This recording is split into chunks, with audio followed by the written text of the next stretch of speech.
नमः संस्कृताय। जय हिंद, जय भारत। आज मैं आपको कारक के बारे में बताने जा रहा हूँ, जो कि 2025 बोर्ड परीक्षा मैट्रिक के लिए अति महत्वपूर्ण है। बोर्ड परीक्षा में संस्कृत में ग्रामर में से इस कारक टॉपिक से करीब आपको 10 या 12 नंबर के प्रश्न पूछे जाएंगे, 10 से अधिक। तो ये कारक टॉपिक जो है बहुत ही महत्वपूर्ण हो जाता है परीक्षा की दृष्टि से। इसलिए यदि कारक हम पढ़ लेते हैं तो इससे हमको कम से कम 12 नंबर आराम से मिल जाएंगे, इसलिए इसको पढ़ना आवश्यक है ना। कारक से हम विभक्तियां संस्कृत में अनुवाद करना सीखेंगे। फिर किस वाक्य में कौन सी विभक्ति लगेगी, है ना, इसका निर्धारण हम कारक से करेंगे। फिर कारक में सूत्र से साधारण व्याख्या करने के लिए पूछा जाता है, तो उसके बारे में हम चर्चा करेंगे। ठीक, तो शुरू करते हैं हम कारक को। कारक है क्या, है ना, कारक क्या है? तो कारक में होता क्या है, जो क्रिया से जुड़ा हुआ हो, है ना, जो कार्य करने में सहायक हो, जो कार्य करने में क्या हो, सहायक हो, उसी को हम कारक कहते हैं। जो सहायता करे या तो फिर जो काम करता है वो भी कारक है ना। जो क्रिया से हमेशा जुड़ा हुआ रहता है, जो क्रिया से जुड़ा हुआ रहता है, उसी को कहते हैं हम कारक, है ना। तो जैसे कारक का एक परिभाषा है संस्कृत में, क्या है? संस्कृत में इसको कहेंगे क्रियान्वयित्वम कारकम। क्रियान्वित्वम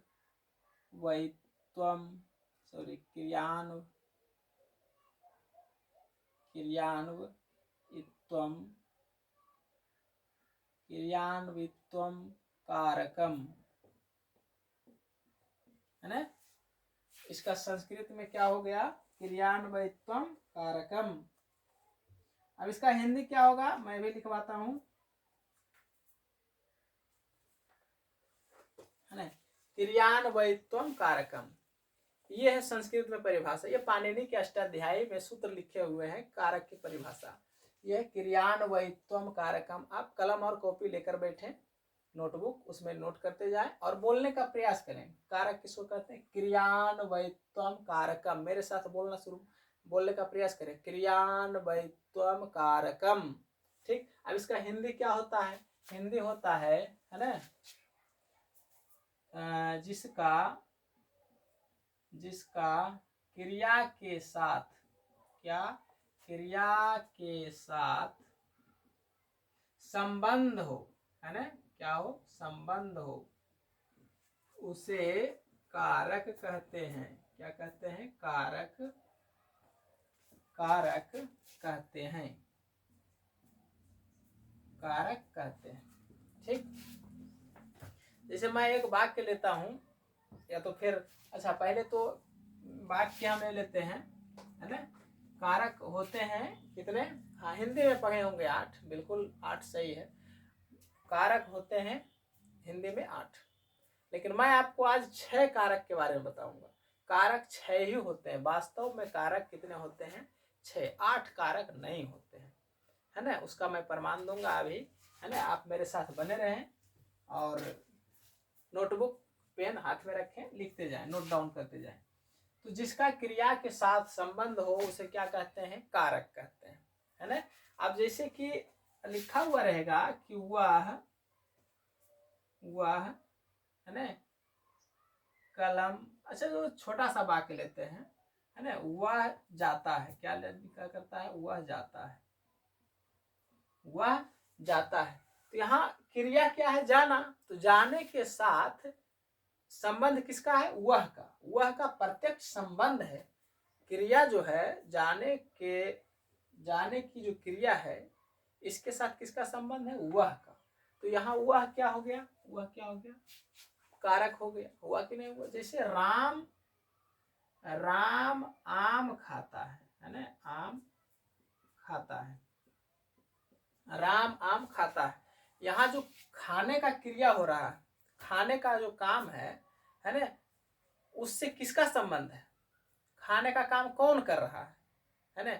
जो खाने का काम कर रहा है वही कारक है ना। तो यहाँ क्या हो गया, राम क्या हो गया, कारक है ना।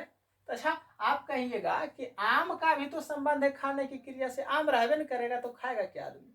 ये तो बात सही है भैया कि आम का जो संबंध है क्रिया से है, तो क्रिया से आम का भी संबंध है, तो इसलिए आम भी क्या हो जाएगा, कारक हो जाएगा। ये दोनों क्या हो जाएंगे, कारक होंगे। अब कौन से कारक, ये अलग कारक है, ये अलग कारक है। कारक के तो बहुत सारे भेद हैं, 6 है, आप 8 पढ़ते हैं, बहुत अच्छी बात है, 8 होते भी हैं, लेकिन मैं आपको 6 ही पढ़ाऊंगा, ज़्यादा नहीं पढ़ाऊंगा। परीक्षा की दृष्टि में इसको ध्यान में रखते हुए मैं आपको आज सारे कारक के बारे में बताऊंगा, है ना। तो ये क्रिया से आम का भी संबंध है और राम का भी संबंध है, तो राम और आम दोनों क्या हो गए, कारक हो गए। ठीक, तो और ले लेते हैं एक आगू, है ना। श्याम कलम से कहानी लिखता है ना। अब यहां पर देखिए कौन सा काम यहां हो रहा है, कार्य जो हो रहा है वो हो रहा है लिखने का काम, हो रहा है कि नहीं हो रहा। तो लिखने का जो काम है इससे कौन कौन जो है इससे संबंधित है, इसके साथ कौन कौन संबंध बना रहा। तो पहला संबंध तो श्याम बना रहा, श्याम रहबे नहीं करेगा तो लिखेगा कौन।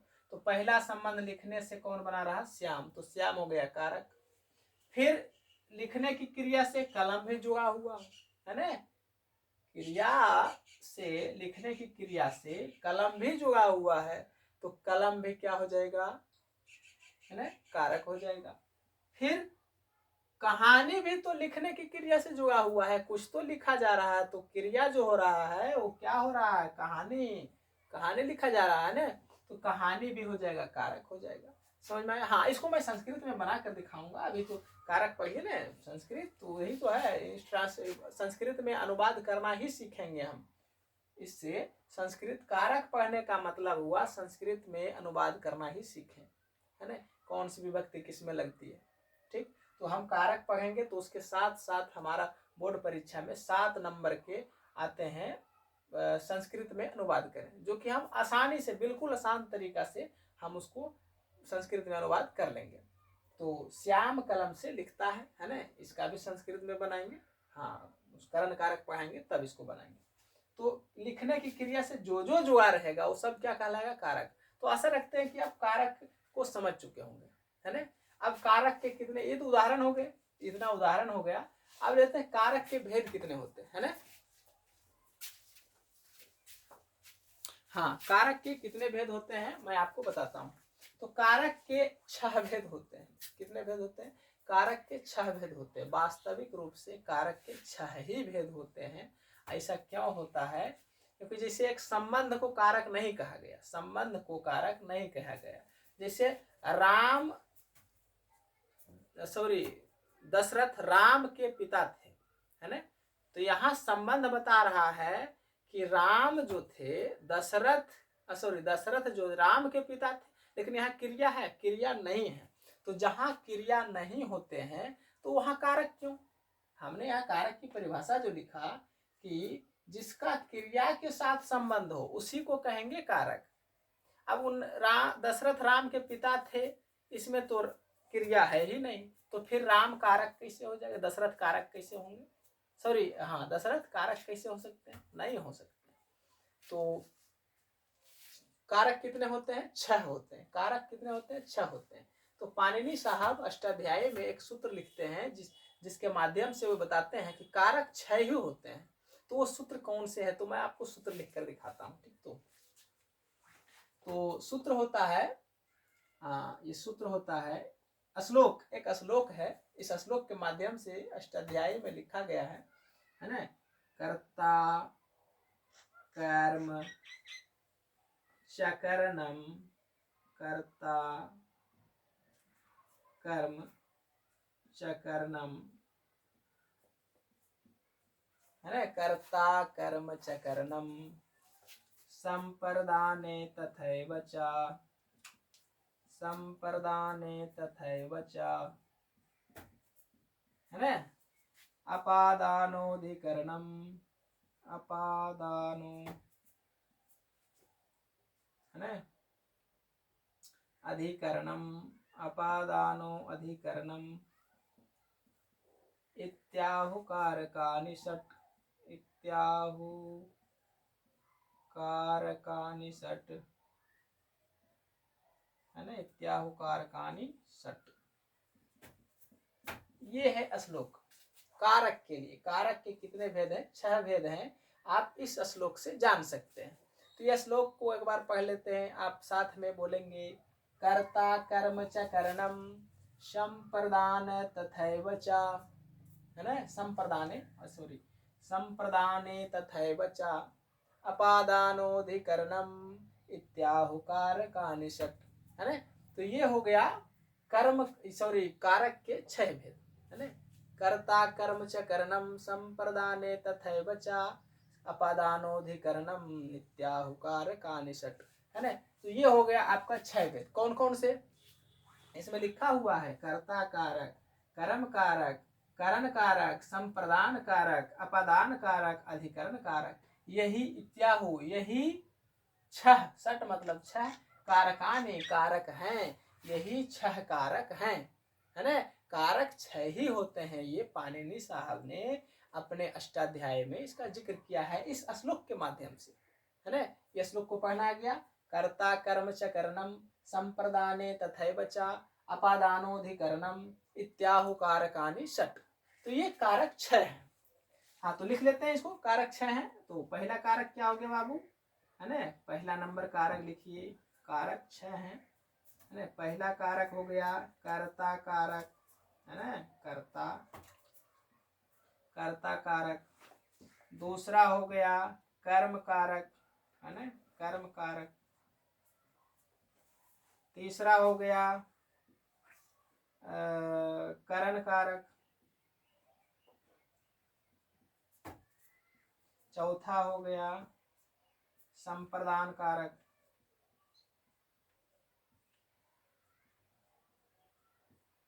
पांचवा हो गया अपादान कारक, अपादान कारक। छठा हो गया, छठा क्या हो गया, संबंध, सॉरी, अधिकरण कारक। छठा हो गया अधिकरण कारक। कारक कितने हो गए? 6। क्या इसमें संबंध कारक का जिक्र आया है? नहीं आया है, क्योंकि संबंध जो बताते हैं उसमें क्रिया नहीं होते हैं। तो जब क्रिया नहीं है तो कारक कैसा? कारक के परिभाषे वो लिख दिए हैं पाणिनि बाबा कि क्रियान्वयित्वम कारकम। इसका मतलब होता है कि जो क्रिया से प्रत्यक्ष रूप से जुड़ा हो उसी को कारक कहते हैं।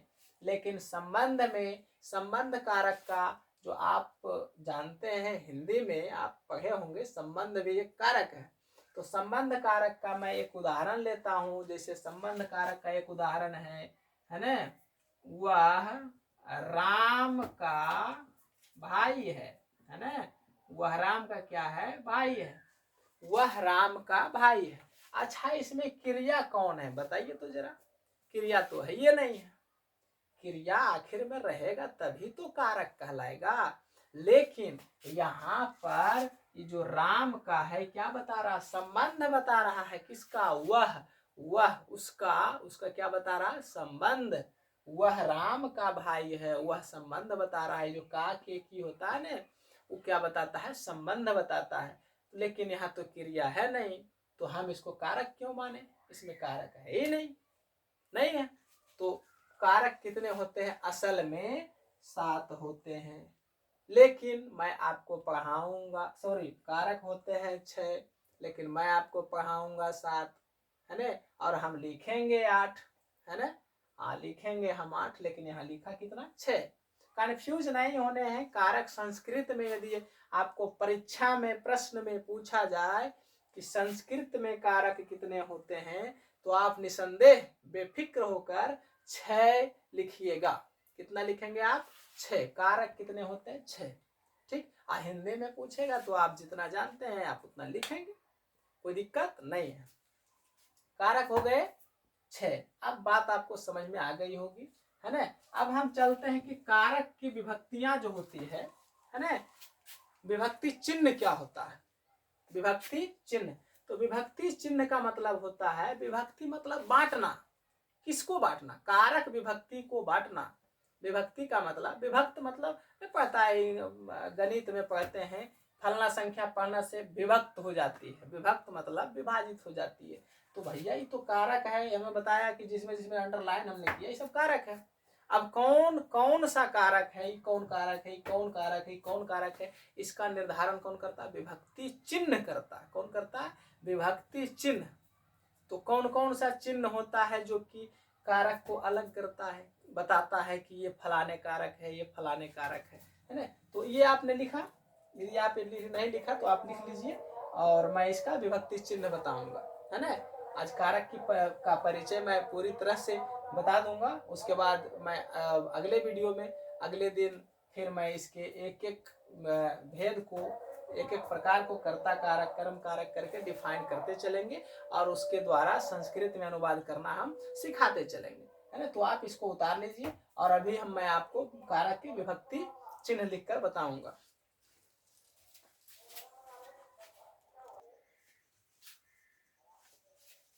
तो चलिए मैं आपको संस्कृत की विभक्ति, है ना, और विभक्ति चिन्ह बताता हूँ, है ना।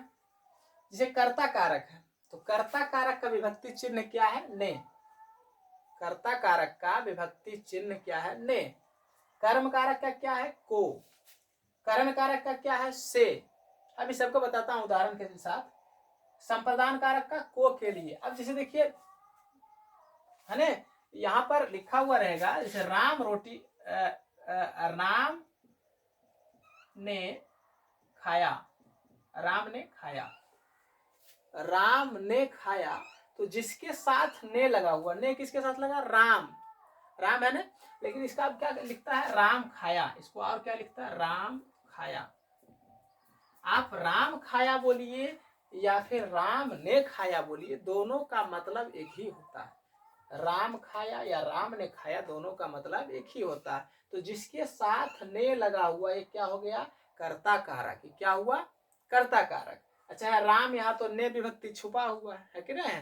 तो राम क्या हो गया? कर्ता कारक। और कर्ता कारक को संस्कृत में कहते हैं प्रथमा विभक्ति। क्या बोलते हैं?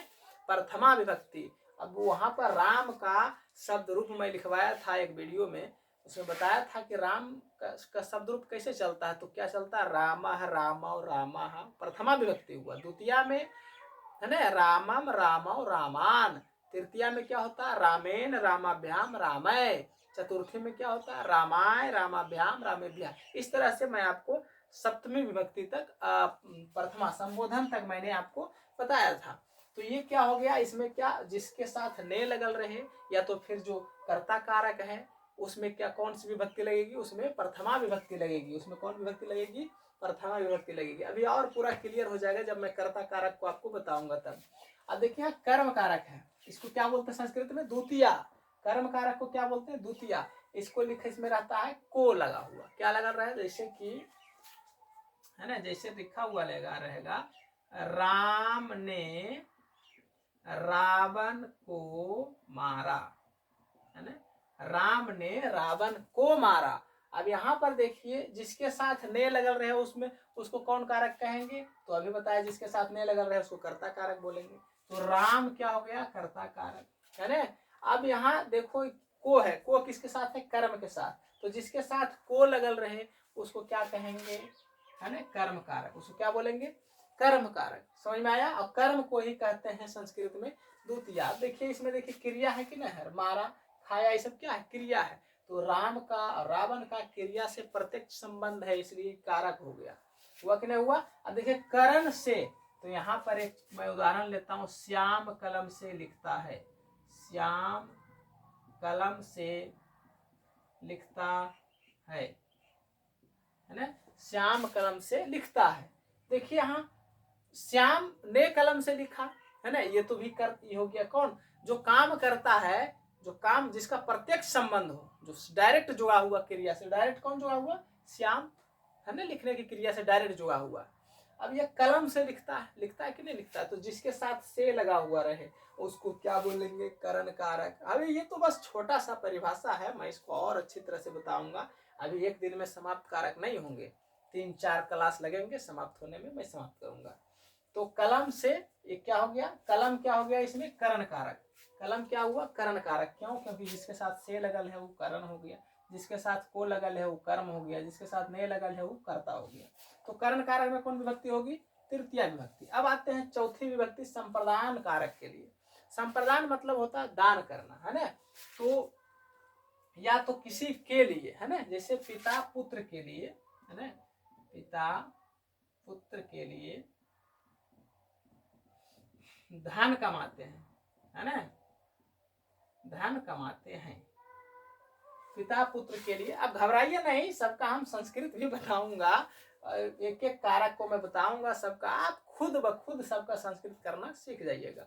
कहिएगा कि संस्कृत पढ़ा रहे हैं, हिंदी में लिख रहे हैं, कोई बात नहीं है बाबू, हम इसको एक एक करके पढ़ाऊंगा और सबका आप एक वाक्य क्या कहते हैं, आप सैकड़ों वाक्य को संस्कृत में अनुवाद करना सीखेंगे, है ना। तो पिता पुत्र के लिए धन कमाते हैं। यहाँ पर देखिए के लिए जो विभक्ति है ना, के लिए किसके साथ जुड़ा हुआ है, पुत्र के साथ। तो पुत्र क्या हो जाएगा, संप्रदान कारक। यहाँ पर देखिए को के लिए है ना, है कि ना, के लिए। तो के लिए किसके साथ जुड़ा हुआ, पुत्र के साथ। तो पुत्र क्या हो जाएगा, संप्रदान कारक। संप्रदान कारक को संस्कृत में चतुर्थी विभक्ति का, तो जो संप्रदान कारक होते हैं उसमें चतुर्थी विभक्ति लगाएंगे, है ना। फिर देखिए अब है अपादान। क्या है, अपादान। यहाँ भी से, यहाँ भी से। तो ये जो से है ना, इसका मतलब होता है जुदाई। क्या होता है, जुदाई। अब अलग होने, अलगाव, इसको कहते हैं अलग। अब इसको अलगाव लिखते हैं, अलगाव लिखिए यहाँ पर, अलगाव। जहां अलगाव हो उसी को कहते हैं, जैसे कि वह विद्यालय से आ रहा है ना, वह विद्यालय से आ रहा है। तो अच्छा, कौन वह आ रहा है विद्यालय से, क्या विद्यालय भी साथ में आ रहा है, नहीं, विद्यालय तो अपने जगह पर है ना। तो विद्यालय को छोड़कर वो आ रहा है, विद्यालय को क्या कर रहा है, छोड़कर आ रहा है। तो अलगाव हो रहा है कि नहीं हो रहा। तो ये से का मतलब अपदान होता है, अपदान का मतलब अलगाव। तो जहां अलगाव हो उसको क्या कहेंगे, अपदान। अपदान को ही क्या कहते हैं, पंचमी। तो जो अपदान कारक होंगे उसमें क्या विभक्ति लगेगा, पंचमी विभक्ति लगेगा। तो ये हो गया अपदान। विद्यालय क्या हो गया, अपदान कारक, है ना। सब अलग अलग कारक हो रहे हैं, ये हो गया अपदान कारक, ठीक। और वह तो पिता, श्याम, राम, ये सब क्या हो गया, तो कर्ता कारक है ना। उसके बाद देखिए संबंध का, जैसे हाँ अब आ गया है, लक्ष्मण राम का भाई है ना। लक्ष्मण क्या है, राम का भाई है। अब इसको भी हमने यहाँ कारक इसलिए लिखा, यहाँ कारक में हमने लिख दिया इसलिए कि हमको विभक्ति लगाना है ना। विभक्ति केवल और केवल विभक्ति होते हैं, षष्ठी विभक्ति संबंध कारक को कहते हैं, षष्ठी विभक्ति, ठीक। लेकिन ये कारक होते नहीं है, लेकिन वाक्य में प्रयोग करने के लिए, विभक्ति चिन्ह लगाने के लिए, विभक्ति लगाने के लिए हम इसको कारक मान लेते हैं। तो जो इसको क्या बोलते हैं, षष्ठी विभक्ति। संस्कृत में क्या बोलते हैं संबंध कारक को, षष्ठी विभक्ति। देखिए यहाँ संबंध बता रहा है, लक्ष्मण और राम के बीच का संबंध बता रहा है कि नहीं बता रहा। कौन लक्ष्मण और राम के बीच का संबंध कौन बता रहा है, का, है ना। तो ये क्या हो जाएगा, यही ना है, का है कि नहीं, लक्ष्मण का। तो राम जो हो गया षष्ठी हो गया, तो षष्ठी में क्या लगा देंगे, है ना, संबंध में क्या लगा देंगे, षष्ठी विभक्ति। ये संबंध का जो बता रहा है, संबंध बता रहा है, का के की फलना का मौसा, फलना का फूफा, फलना का चाचा, फलना की चाची, फलना की बहन। तो ये का के की जो है ये संबंध बताता है। तो जिसके साथ का के की लगल रहेगा तो उसको क्या मानेंगे हम, उसको संबंध कारक मानेंगे। और जो संबंध कारक होंगे उसमें षष्ठी विभक्ति लगाएंगे। समझ गया, ठीक। अब एक और है में पर, जैसे कुत्ता, कुत्ता सड़क पर दौड़ता है, कुत्ता सड़क पर दौड़ता है। अब देखिए यहाँ पर आ गया। अब पर में पर किस में होता है, में या पर अधिकरण कारक में, है ना। अब यहाँ पर किसके साथ लगा हुआ, सड़क के साथ। पर जो है ये किसके साथ लगल है, स के साथ। अब पर जो विभक्ति चिन्ह किसका है, अधिकरण कारक का। आप इसको पढ़ लेंगे, कर्ता ने, कर्म को, करण से, संप्रदान को, के लिए, अपदान से, संबंध का के की, अधिकरण में पर। ये कितने नंबर पर है, 7वें नंबर पर है। तो इसलिए अधिकरण कारक को सप्तमी विभक्ति कहते हैं। कौन सी विभक्ति कहेंगे, सप्तमी विभक्ति। अधिकरण कारक को सप्तमी विभक्ति कहेंगे जिसके जिस शब्द के साथ में या पर जुड़ा हो वह क्या होता है, अधिकरण कारक होता है। तो इसमें सड़क क्या हो गया, अधिकरण कारक। ये क्या हो जाएगा, अधिकरण। देखिए सब कारक आगे, और ये अंत में है प्रथमा, इसी को कहते हैं। इसको आठवां नहीं बोलेंगे, ऐसा नहीं कि संबंध है 8वां नंबर पर तो 8वां बोल देंगे, नहीं, कुछ नहीं। ये बस केवल ऐसा ही है संबोधित करने के लिए, हो फलनमा कहाँ जाए हो, ये तो ये संबंध कारक है, इसका प्रयोग आपको नहीं आएगा, वो आते हैं आगे, नहीं आएगा। तो मैं आपको बता दिया विभक्ति और विभक्ति चिन्ह, इसका एक एक उदाहरण लेकर के बता दीजिए, आप इसको नोट कर लेंगे, है ना। अब मैं आपको अगले वीडियो में कर्ता कारक से शुरुआत करेंगे और कैसे वाक्य बनेंगे संस्कृत में, एक से एक वाक्य बनेंगे, सुंदर से सुंदर। आप परीक्षा में 7 नंबर का वाक्य आता है, 7 में 7 एकदम कन्फर्म है कि आप लेकर आ जाएंगे। थोड़ा सा दिल दिमाग से इसको पढ़ें, है ना। तो आज के लिए बस इतना ही। नमः संस्कृताय, जय हिंद, जय भारत, स्वस्थ रहिए और पढ़ते रहिए।